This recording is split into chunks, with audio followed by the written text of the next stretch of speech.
Hello everyone and welcome back. I am Duke Silver and today we are playing Apocalypse. Now before we get started, I just want to quickly plug my Twitch. I've been streaming regularly over there. So yeah, I would love it if you'd come over and hang out live with us. Yeah, my Twitch is in the description and yeah, I hope to see you over there. Anyhow, so okay, we get started. We get a chicken early and a Cinderella with a magic research to put an extra stat on it. We end up winning the fight to keep it, so that's very fortunate. And here we get a pretty unexciting shop.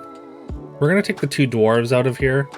I don't mind taking dwarves early on Apocalypse in particular, just because like if we can assemble a decently strong mid-game dwarf comp that we don't mind losing at level 6, then I think that can be very beneficial.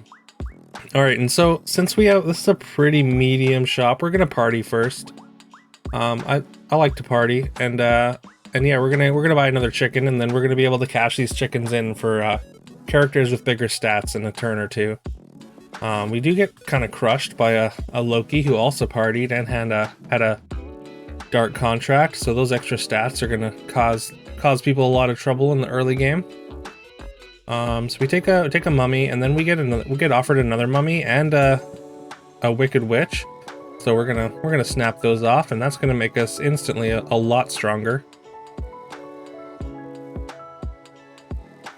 And we're not quite. I mean, we were stronger than before, but we're not quite strong enough to take down that fight. Unfortunately, we don't get to get that pig gold. And again, we get another shop where there's not really too much we want here. We're probably gonna take the brave princess. But again, we're gonna party first. We're gonna put an extra stat on there and then set us up for later. And one of the reasons I like Gingerbread Party on Apocalypse is it's a permanent effect on our shop that not only gets better when you triple characters, because I mean the stats combine, of course, so you get to pile on stats when you triple things, but also like it persists through our level 6 transformation, right? So after we transform our whole board and lose any scaling that we may have done, we still get the shop bonus once we're at level 6. And I think it can be relevant. Like it's only a couple here or there, but I mean like a couple stats on say like Good Boy or things like that can matter a lot. Even one stat on say a pumpkin, getting it from 10 health to 11 health actually does matter, because it gets it out of lightning bolt range, which it doesn't come up like a ton, but I think it happens enough that I think the distinction is worth it. And here we're going to take experience. Also, we took Merlin's slippers out of our Cinderella. I really like Merlin's slippers on Apocalypse. It basically gives you twice the amount of looks for experience, so we're very happy to pick that up. And this Wonder Waddle is kind of going crazy. We got a lot of power on the board, and we take a really big hit, which is unfortunate. So, because we took so much damage, I'm gonna cast the end on the monster book here, just to gain an extra couple health. When maybe we should have done it on the Cindy, but we're gonna gain the 2 extra health, and just in case it matters eventually. And then we're gonna sell this Cindy, and we're gonna buy this Doubly, who's a 6/6 because of our 2 parties. And I mean, with the Mad Mim buff, it's gonna have 16 power, or sorry, 12 power, which is gonna allow it to trade with a lot more things. Now again, we're not quite strong enough to win that fight, so we take another chunk of damage. We're down to 11, but we are at 5.2 now, and we find experience pretty early in the turn. So we're gonna have 10 gold left over, and we're gonna get our level 6s. And we roll really well with this level 6 shop, or this level 6 transformation. Getting basically one of every good character at level 6 is fantastic, and then we find a second Good Boy as well. So this worked out really well. And also we got a Boom Hilda as well with all our good things, which obviously works super well with Princess P. And we're gonna buy a Baby Root. We sell 6s for a Baby Root just to make the rest of our board good, except for the Boom Hilda, and just like really try and get the most out of our double Good Boy stats here.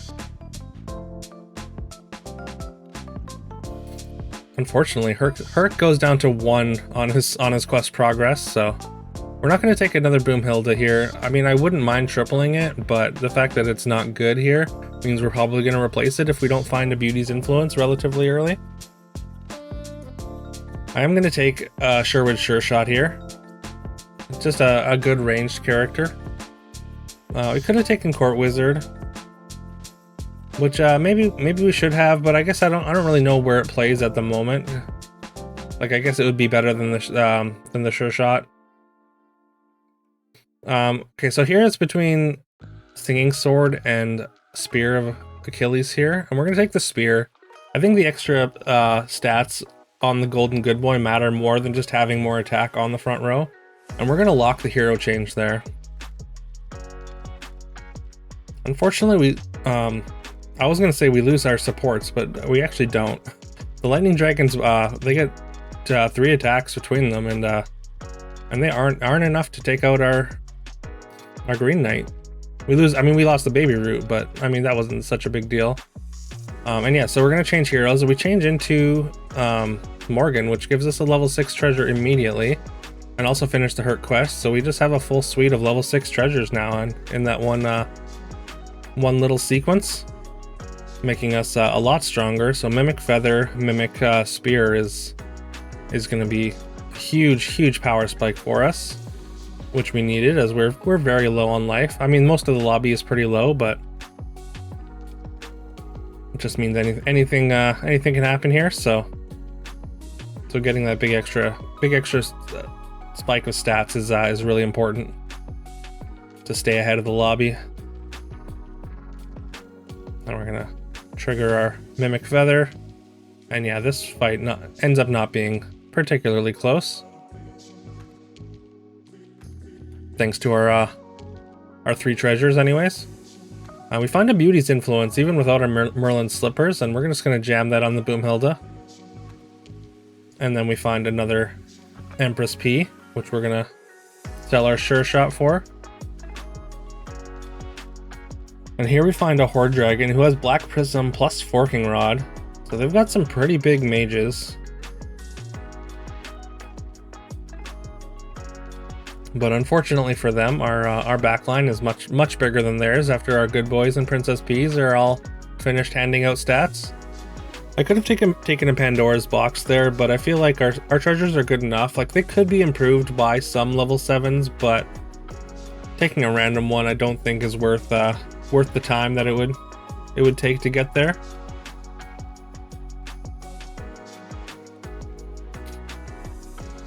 And Doom Breath is pretty bad news for us. It takes out both supports that were behind their Golden Princess P there. Empress P, sorry. And yeah, we're getting very close to scammed here. They have some very good hits with their Cupid and their Doom Breath, and now they're going to pop out 7 golden characters, and we're immediately going to attack into a golden apple tree. So things are looking pretty hairy, and we get so close to Murder Pumpkin there. But we do manage to survive because of our Mimic Spear stats, being able to fight through all those summoned golden characters. But that was quite stressful, I would say. Tempted to just take another Good Boy here, but then we lose our Herc, which, I mean, I think our board is good right now, so I wanna change heroes into maybe something that can get some more value onto our board immediately. And I was thinking like Morte maybe, or even like a Trophy Hunter would have been an absurd get. But we're gonna do a Mordred. We're gonna do a classic summon in Good Boy Mordred strategy.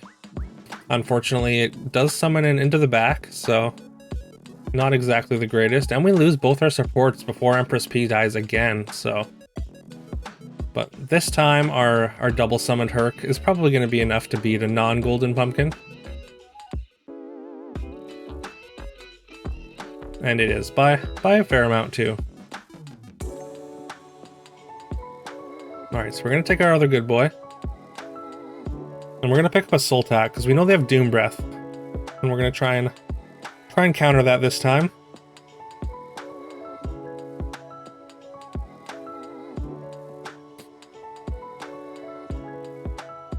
just trying to figure out optimal positioning here. Obviously, I think the Boom Hilda is pretty important here.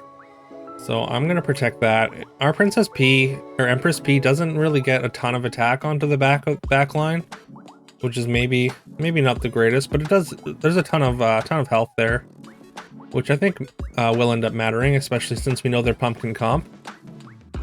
And just having a really large amount of stats is actually really important for dealing with pumpkins. Like, you have to avoid being scammed, but you also have to be big enough to avoid all, or to deal with all the summons. And the Doom Breath manages to avoid our Soul Tack, but then gets resummoned, and then actually created us some board space for our Mimic Feather to go off and double summon our good boy. So it actually kind of worked out kind of great there. And our Soul Tack does protect us against the Cupid as well. And they're gonna get another Medusa attack. Fortunately, it only hits the Soul Tack, which we have gotten more than value out of, and we drop our opponent to 1. They do have a hand of minus, so that's a little bit scary. Although I'm not entirely sure what they can take that would be golden, that would be a huge difference in this fight. I guess Pumpkin is the thing that would be the most scary. And unfortunately, we're not going to get to use our hero power anymore right now. And I'm just trying to figure out exactly... I'm going to cast this Flourish on one of these trees. I just need to check how big their Doom Breath was. I believe the Doom Breath was like 30 something, so we're going to put it on the Green Knight. So if it goes to the corner again and hits the Green Knight, then this time it's not going to be able to take it out on the first attack, but they actually swapped out their Doom Breath because they saw that we had the Soul Tack. So probably a good adjustment by them. And their Nian gets resummoned, so honestly, like, Phoenix Feather is not really the greatest pumpkin treasure. They don't really have a ton of great pumpkin treasures, and we get our Mimic resummon on our Empress P here, which means even if they're able to take down these Ps, our backline is about to get absurdly large. And they aren't even able to get through our giant Empress Ps, so yeah, we have the stats to take them down. And yeah, so that was a pretty up and down Apocalypse game. I feel like we started strong and then we struggled in the mid game, but the Merlin Slippers really helped us get experience and helped us get to level 6 and then immediately stabilize. I mean, we did roll pretty well when we transformed at level 6 with getting all those good characters, and then we didn't really have a hard time finding good boys. So yeah, we take down the Murder Pumpkin comp. Fortunately, actually, I feel like their pumpkins were not positioned optimally either. Like, having both of them in the back in 6 and 7 is actually really awkward, because like, once the first one dies and resummons throughout the whole board, the second one doesn't really have much board space to repopulate your board. So I think you need to be able to reposition your pumpkins so that they summon more units, basically. I don't think it would have mattered here. I think we got incredibly strong thanks to our hero changes and getting our level 6 treasures. But yeah. So yeah, if you enjoyed this video, please leave a like and subscribe if you haven't already. It really helps the channel, and I really appreciate it. Yeah. Again, come hang out with me on Twitch. My Twitch will be in the description, and I'd love to see you over there. And leave a comment. Let me know what you thought of this game.